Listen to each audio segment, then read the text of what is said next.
안녕하십니까. 별내교회로 정식 부임하게 된 전도사 나태규입니다.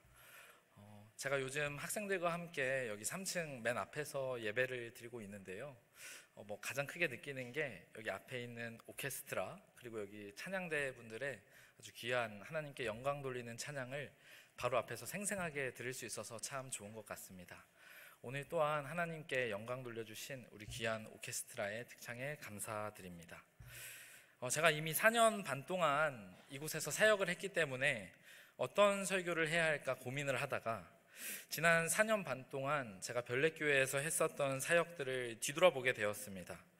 그리고 지난번에 보니까 저와 함께 사역했던 이 배성민 전도사가 고별 설교를 하면서 자기가 처음 와서 한 부임 설교를 보여주더라고요. 그래서 저도 내가 처음 부임 설교할 때 어땠지 생각하면서 한번 찾아보았습니다. 지금이랑 좀 많이 다르죠? 네.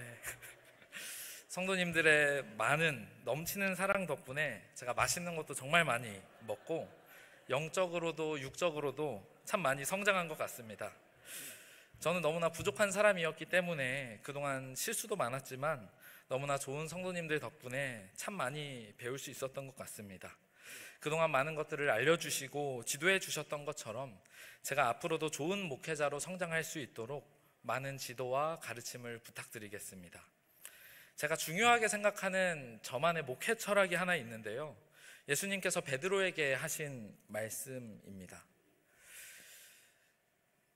내가 주님을 사랑하는 줄을 주님께서 아시나이다. 예수께서 이르시되 내 양을 먹이라. 내 양을 먹이라는 이 예수님의 말씀은 제가 가지고 있는 중요한 목회 철학 중에 하나입니다. 정말 이 말씀 그대로 저에게 맡겨진 이 배고픈 양들인 학생들을 먹이는 일에 전 최선을 다했던 것 같습니다. 먹고 또 먹고 우리 학생들은 정말 많이 먹습니다. 그런데 아무래도 양들만 먹일 수 없다 보니까 같이 가서 제가 사주고 같이 먹다 보니 또한 몸이 많이 불게 되었습니다. 이제 제가 장가도 가야 되는데 우리 학생들 때문에 갈 수 있을지 모르겠습니다. 오늘 제가 성도님들과 함께 나눌 말씀은 이 양들을 먹이는 목자에 대한 말씀입니다. 선한 목자이신 우리 예수님께서는 어떻게 그분의 양들을 목양하셨는지를 함께 알아보고 그분의 작은 목자로서 이 별내교회에 부임하게 되면서 가지게 된 저의 결심들을 성도님들과 나누고자 합니다. 요한복음 10장 11절의 말씀입니다. 나는 선한 목자라. 선한 목자는 양들을 위하여 목숨을 버리거니와. 예수님께서는 자신을 선한 목자라고 소개합니다. 여기 나온 선한이라는 단어는 어떤 사람이 자신의 직분을 아주 탁월하게 수행했을 때 사용하는 단어입니다. 그러니까 예수님께서는 자신의 일을, 목양하는 일을 아주 잘 수행했던 목자였다는 사실입니다. 그런데 자신의 일을 잘 수행하는 목자가 있다는 것은 반대로 자신의 일을 잘 수행하지 못하는 목자도 있다는 것입니다. 요한복음 10장 1절의 말씀입니다. 내가 진실로 너희에게 이르노니 문을 통하여 양의 우리에 들어가지 아니하고 다른 데로 넘어가는 자는 절도요 강도요. 여기에서 말하고 있는 문은 예수님을 말하고 있습니다. 예수 그리스도를 통해서 양들과 만나는 목자가 있는가 하면 예수 그리스도를 통하지 않고 양들과 만나는 목자가 있다는 것입니다. 이것이 저에게는 참 무서운 말이었습니다. 내가 전도사라고 하면서 양들의 목자라고 이야기하면서 열심히 사역을 하긴 하는데 사실은 내가 예수님을 통하지 않고 사역을 한다면 내가 도둑일 수도 있겠구나라는 사실이 무서웠습니다. 그런데 더 무서웠던 사실은 무엇이냐면 내가 목자인지 아니면 내가 도둑인지는 겉으로 봐서는 티가 나지 않는다는 것이었습니다. 에이든 윌슨 토저라는 미국의 유명한 목사는 이렇게 이야기했습니다. 만약 오늘날 교회에서 성령을 뺀다 해도 우리가 하는 일의 95%가 계속될 것이고 아무도 차이를 알지 못할 것이다. 만약 신약 교회에서 성령을 뺀다면 그들이 행했던 일의 95%는 멈췄을 것이고 모두 그 차이를 알았을 것이다. 예수님 없이 내 열심과 노력으로 사역을 해도 95%의 일들이 진행되는 것입니다. 이게 맞을까요? 예수님이 내 사역에 빠져 있는데도 우리가 경험한 것처럼 우리의 일들은 아주 잘 돌아가는 것처럼 보이는 것입니다. 가룟 유다는 예수님의 제자 중에 가장 탁월했던 사람이었습니다. 제자들이 예수님께 이 유다를 추천할 정도로 유다는 일을 참 잘했던 사람입니다. 이 공동체의 돈을 관리하였고 아주 계획적으로 모든 일을 탁월하게 해냈습니다. 예수님 공동체에 꼭 필요한 사람처럼 보였지만 가룟 유다에게는 가장 중요한 한 가지가 없었습니다. 그것은 바로 예수님입니다. 예수님 없이 사역했던 유다도 처음에는 모든 일이 아주 잘 되어가는 것처럼 보였습니다. 그러나 유다의 최후는 우리가 아주 잘 아는 것처럼 매우 비참한 최후를 맞이하게 됩니다.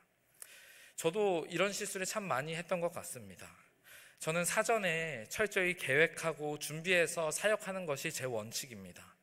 그래서 사전에 치밀하게 계획을 짜고 준비해서 일이 아주 잘 되기도 하지만 계획이 조금이라도 틀어지면 엄청난 스트레스를 받기도 합니다. 그러다 보니 사람을 챙기는 것이 아니라 어느 순간 일이, 내가 맡은 행사가 매끄럽게 진행되는 데에 온 신경을 쓰고 있는 제 모습을 보게 되더라고요. 그러나 정작 중요한 것은 기도하고 말씀을 보면서 예수님을 통해서 내 양을 챙기는 일인 것인데 말입니다. 일을 열심히 하면 학생들은 많이 오고 아주 성공적으로 행사는 마치게 됩니다. 그런데 사실은 실패입니다. 행사는 성공적으로 치루었을지 몰라도 목양에는 실패한 것이죠. 그래서 뒤돌아보면 남아있는 것이 없을 때가 많다는 것을 보게 됩니다. 정말 중요한 것은 예수님을 통해 내 양들을 만나는 것인데 말입니다. 그래서 이 말씀을 보면서 제가 참 많이 반성했던 것 같습니다. 요한복음 10장 3절에서 예수님은 목자가 양들의 이름을 불러 인도해낸다고 기록하고 있습니다. 여기서 양들의 이름을 안다는 것은 단순한 것은 아닙니다.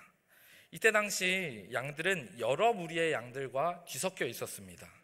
뒤섞여 있는 가운데에 자신의 이름을 부르는 목자의 목소리를 듣고 양들이 목자에게 나아왔습니다. 그런데 만약 다른 양이 소리를 듣고 나오게 된다면 목자는 이 양이 내가 이름 부른 그 양이 아님을 파악하고 돌려보내야만 했겠죠. 그런데 이 사진을 보는 것처럼 양들을 구분하는 일이 쉬웠을까요? 제가 동물을 키워보진 않았지만 정말 쉽지 않겠다라는 생각을 했습니다. 여러 목자들의 양이 섞여 있는 곳에서 내 양이 어떤 양인지를 정확히 알고 있어야 올바로 양들을 인도할 수 있었던 것입니다. 지대한 사랑과 이 양에 대한 관심이 있어야만 내 양을 구분해낼 수 있었을 것입니다. 이스라엘 시대의 이름의 의미는 부모가 내 아이의 미래를 생각하면서 이 내가 지어준 이름 그대로 자라나기를 바라는 마음이 있었습니다. 하나님께서는 아브라함의 이름을 주시며 그가 열국의 아비가 되기를 원하셨습니다. 이삭은 사라가 노년에 얻은 기적 같은 아들이었기 때문에 그 아들의 이름을 웃음이라는 뜻의 이삭이라고 지었습니다. 그렇기 때문에 양들의 이름을 안다는 것의 의미는 그가 겪고 있는 아픔과 행복까지 안다는 것입니다. 그러면서 저는 생각을 하게 되었습니다. 나는 내 양들을 어떻게 바라보고 있지? 인원이 많다는 핑계로, 일이 바쁘다는 핑계로 내 양을 잘 모르고 있을 수도 있었겠다라는 것을 깨닫게 되었습니다. 앞에서 말씀드렸던 것처럼 저는 여러 일들을 계획하고 진행하는 일들은 잘하지만 개개인에 대한 깊은 관심을 가지는 것이 약점이었습니다. 하지만 이제는 우리 모두의 이름을 아시는 것을 넘어서 우리의 행복과 슬픈 모든 인생을 알고 계신 참된 목자이신 예수님처럼 저에게 맡겨진 양들의 어려움과 행복을 공감하는 목회자가 되겠습니다. 오늘 말씀에서 문으로 들어가는 이가 양의 목자라고 분명히 이야기하고 있는 것처럼 예수님을 통하지 않고 하는 모든 일들은 무가치한 일임을 고백하면서 목회에서 예수님만 의지하기를 결심합니다. 이번 한 해 동안 교회에서 준비하고 있는 여러 부서의 사업들이 있습니다. 이 모든 교회의 사업들 또한 양의 문을 통해서 일할 수 있었으면 좋겠습니다. 예수 그리스도를 통해 하나 되어서 선교해 나가는 모든 별내교회 성도님들이 되기를 간절히 소망합니다. 두 번째는 선한 목자와 사꾼 목자입니다. 요한복음 10장 11절에서 12절입니다. 나는 선한 목자라. 선한 목자는 양들을 위하여 목숨을 버리거니와 삭부는 목자도 아니요 양도 제 양이 아니라. 이리가 오는 것을 보면 양을 버리고 달아나나니 이리가 양을 늑탈하고 또 해치느니라. 성경은 선한 목자가 있는 반면에 삭군이 있다고 이야기합니다. 이 두 목자도 평소에는 구분하기가 어렵습니다. 그러나 이 두 목자의 차이는 위기의 때에 드러나게 됩니다. 목자였던 다윗은 사자나 곰이 자신의 양떼를 공격했을 때 목숨을 걸고 자신의 양을 지켰습니다. 생각해보면 연약한 인간의 몸으로서 사나운 맹수인 사자와 혹은 곰과 싸우는 일은 너무나 무모한 일이었을 것입니다.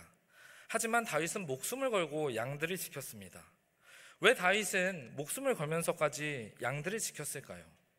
나에게 맡겨진 양들이 내 목숨처럼 소중했기 때문입니다. 목숨을 걸고 양떼를 지켰던 이 경험이 있었기 때문에 다윗은 골리앗과 싸워 이길 수 있었습니다. 다윗은 목숨을 걸고 양들을 지켜내긴 했지만 양들을 위해서 목숨을 버리지는 않았습니다. 그러나 양들을 위하여 목숨을 버린 한 참 목자가 있는데 그분은 바로 예수님입니다. 예수님께서는 잃어버린 바 되어진 양들인 우리를 위해서 자신의 목숨을 버리셨습니다. 한 찬양의 가사처럼 이 세상에 구원받아야 할 사람이 만일 나 하나뿐이었다 할지라도 예수님께서는 오직 나 하나만을 위하여 십자가를 지시고 걸어가셨을 것입니다. 예수님께서는 자신의 양을 진심으로 사랑하는 목자였습니다. 자신의 양을 그 무엇보다 소중하게 여기셨습니다. 이 별내교회에는 많은 양들이 있는 곳입니다. 이 한국에서 가장 많은 교인이 있기도 하고 또한 가장 많은 학생들이 있기도 합니다. 그러나 반대로 말하자면 한 영혼의 소중함을 잊어버리기 가장 쉬운 곳이기도 합니다. 그러나 예수님에게는 어느 한 마리의 양도 중요하지 않은 양이 없었습니다. 제가 목회에 채용이 되고 재림연수원에서 교육을 받았습니다. 그때 연합회장님과 질의응답할 수 있는 시간이 있었는데요. 그때 한 전도사님이 이런 질문을 했습니다. 고령화가 되어가고 있는 이 목회 현장에서 현재 많은 사람들이 도시로 몰리고 있는 가운데 우리가 어떤 선교 전략을 가지고 목회를 해야 할지를 물어보았습니다. 그때 저는 당연히 다음 세대를 키우고 도시에 집중된 선교 전략을 통해 이 교회의 미래를 준비해야 한다라는 답변이 나올 줄 알았지만 연합회장님의 답변은 참 인상 깊었습니다. 고령화되는 이 목회 현장에서 도시에 있는 영혼이나 혹은 시골에 있는 영혼이나 어린 영혼이나 고령의 영혼이나 모두 똑같은 구원을 받아야 할 같은 가치를 가지고 있는 영혼이기 때문에 모두가 중요하다라는 이야기를 들었습니다. 예수님이 사랑하셔서 목숨을 바친 모든 양들이 나에게 맡겨진 양들이라는 사실을 이때 깨닫게 되었습니다. 담임 목사님께서 저한테 언제나 당부해 주시는 말이 있는데요. 이 교회는 한 사람도 그냥 오는 사람이 없다는 말이었습니다. 교회가 커서 무엇을 하지 않아도 막 주변에서 사람들이 찾아오지만 그렇다고 절대로 한 사람의 소중함을 잃어버리지 말라는 말씀을 되게 저에게 자주 해주십니다. 맞습니다. 선한 목자는 내 양의 소중함을 아는 목자입니다. 내 양이 많든 적든 그것을 떠나서 어떤 양이든지 간에 예수님께서 목숨을 버리셔서 구해주신 양이라는 사실이 중요한 것이었습니다. 선한 목자이신 예수님께서 양들의 소중함을 아셨던 것처럼 저도 저에게 맡겨진 그 한 영혼의 소중함을 마음에 새기는 목회자가 되겠습니다. 저는 원주 삼육고등학교를 졸업했습니다. 그리고 이제 졸업한 지 한 11년 정도가 되었는데요. 제가 고등학교 시절에 뭘 했는지 기억해보면 생각나는 게 아무것도 없습니다. 그런데 그 중에서 확연하게 기억나는 것이 한 가지 있는데 제가 축구를 정말 열심히 했던 것 같습니다. 그래서 고등학교에서 대학교를 입학하려고 할 때 대학교에서 생활기록부라는 것을 많이 봅니다. 이 대학에 입학하기 위해서 고등학교 선생님들이 써주는 평가인데요. 제가 오늘 제 생활기록부를 찾아보고 깜짝 놀랐습니다. 보시면 알겠지만 제 생활기록부에 축구 이야기가 이렇게 많은지 제가 처음 알았습니다. 보통은 공부를 잘한다거나 리더십이 있다거나 그런 이야기가 있어야 되는데 정말 축구 이야기만 있더라고요. 그래서 제가 고등학교 때 축구를 했던 기억이 많이 나는데 축구를 하러 운동장에 나가면 옆에 어떤 한 비석이 있었습니다. 축구를 할 때마다 그 비석을 보니까 아직까지 잊혀지지 않았는데요. 고등학교 때는 제가 이 비석이 왜 있는지를 몰랐습니다. 그 비석에 뭐라고 써 있냐면, 사람이 친구를 위하여 자기 목숨을 버리면 이보다 더 큰 사랑이 없나니라고 써져 있었습니다. 그때는 이 비석의 의미를 몰랐는데 시간이 지나고 나서 보니까 이 비석은 2001년도에 봉사대를 갔다가 지역 학생들이 물에 빠져 있는 것을 보고 그들을 구하고 돌아가신 고 정기석 목사님의 추모 비석이었습니다. 그 사실을 알게 되고 저는 여러 가지 생각을 하게 되었습니다. 과연 나는 내 양들을 위하여 목숨을 버릴 수 있을까? 다윗은 어떻게 목숨을 걸고 양들을 지켰을까? 축구를 하며 언제나 마주쳤던 이 비석에 있는 정기석 목사님은 어떻게 목숨을 바쳐 자신의 양들을 섬겼을까? 예수님은 왜 나를 위하여 목숨을 버리셨을까? 아무리 목자라고는 하지만 내 목숨보다 양이 더 중요할까? 사실 상식적으로 생각해보면 양들을 위해 목숨을 버리는 목자는 상식적이지 않습니다. 오히려 목숨에 위협이 왔을 때 안전을 위해서 도망가는 사꾼이 더 이해가 되는 것 같습니다. 제가 이번에 목회 시험을 보면서 면접에서 한 목사님이 저에게 이런 질문을 했습니다. 물에 저의 자녀와 성도 2명이 빠져 있는데 만약 한 명만 구할 수 있다면 누구를 구할 거냐는 질문을 받았습니다. 만약 성도님들이 이런 질문을 받는다면 어떻게 대답하시겠습니까? 보통은 자기 자녀를 구한다고 할 것입니다. 근데 저는 뭐라고 그랬을까요?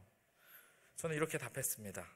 제가 어렸을 때 어떤 목사님의 아들과 사슴의 동산 강가에서 놀다가 물에 빠진 적이 있는데 그때 목사님께서 자기 아들을 먼저 구했다고 대답했습니다. 그래서 저도 아직 제가 결혼은 하지 않았지만 제 자녀를 먼저 구할 것 같다라고 대답했습니다. 우리가 생각해 봤을 때 양을 위해서 내 목숨을 내어놓는 목자는 참 비상식적인 것 같습니다. 어떻게 내 생명까지 버릴 수 있을까 많은 고민을 했는데요. 요한복음 10장 14절과 이 시대의 소망에서 그 답을 찾게 되었습니다. 나는 선한 목자라. 나는 내 양을 알고 양도 나를 아는 것이. 목자가 그의 양떼를 몰고 바위 많은 언덕과 숲과 거칠은 계곡을 지나 강변에 풀 많은 외진 곳으로 인도하며 고독한 밤을 지새우며 산에서 강도를 막으며 병들고 연약한 양들을 친절하게 돌볼 때에 그의 생명은 양들의 생명과 하나가 되게 된다. 저는 목자의 생명은 양들의 생명과 하나가 된다라는 이 말이 너무나 마음에 와닿았습니다. 양들과 희노애락을 함께하며 시간을 보낼 때 목자의 생명과 양들의 생명이 하나가 된다는 거예요. 희노애락을 함께하며 시간을 보내는 공동체가 무엇일까 고민해 봤을 때 그 공동체는 바로 가족이었습니다. 함께 행복하고 함께 위기의 순간을 넘기고 함께하는 삶을 살 때 양들을 내 목숨처럼 사랑하게 된다는 것이었습니다. 물론 쉽지 않겠지만 선한 목자이신 예수님께서 하셨던 것처럼 저 역시도 성도들을 외면하지 않고 성도들과 함께하는 삶을 사는 가족 같은 목회자가 되겠습니다. 마지막 3번째는 다른 양들까지 찾는 목자와 자신의 양만 찾는 목자였습니다. 10장 16절부터 보게 되면 예수님께서는 우리에 있지 않은 다른 양들도 자신의 양이라고 말씀하시면서 내 양의 범위를 넓히셨습니다. 맞습니다. 우리에 있는 양보다 우리 밖에 있는 아직 목자를 만나지 못한 양들이 훨씬 더 많이 있습니다.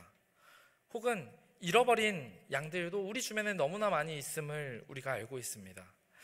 제가 별내교회에 있으면서 항상 미소를 잃지 않으려고 많이 노력을 했습니다.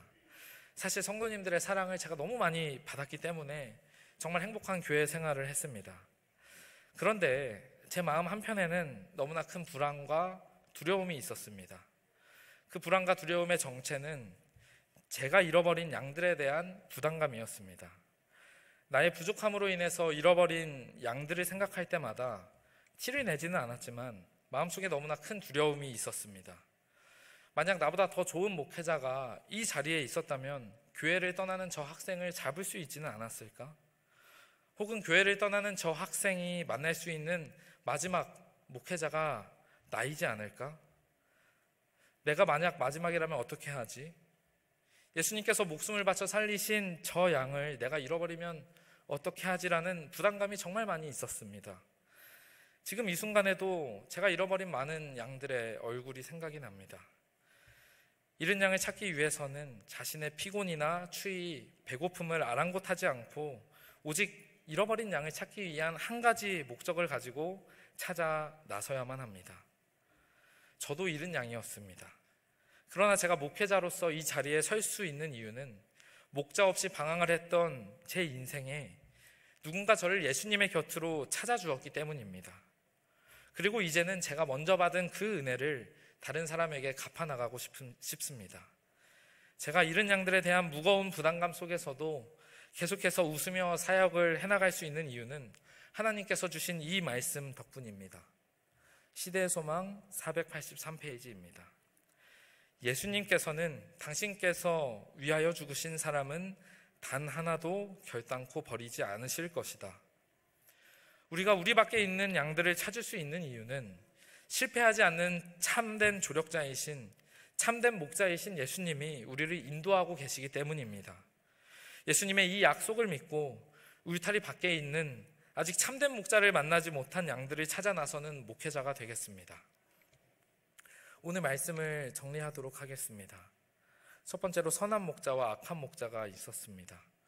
우리의 행복과 슬픈 모든 인생을 알고 계신 참된 목자이신 예수님처럼 저에게 맡겨진 양들의 어려움과 행복에 공감하는 목회자가 되겠습니다.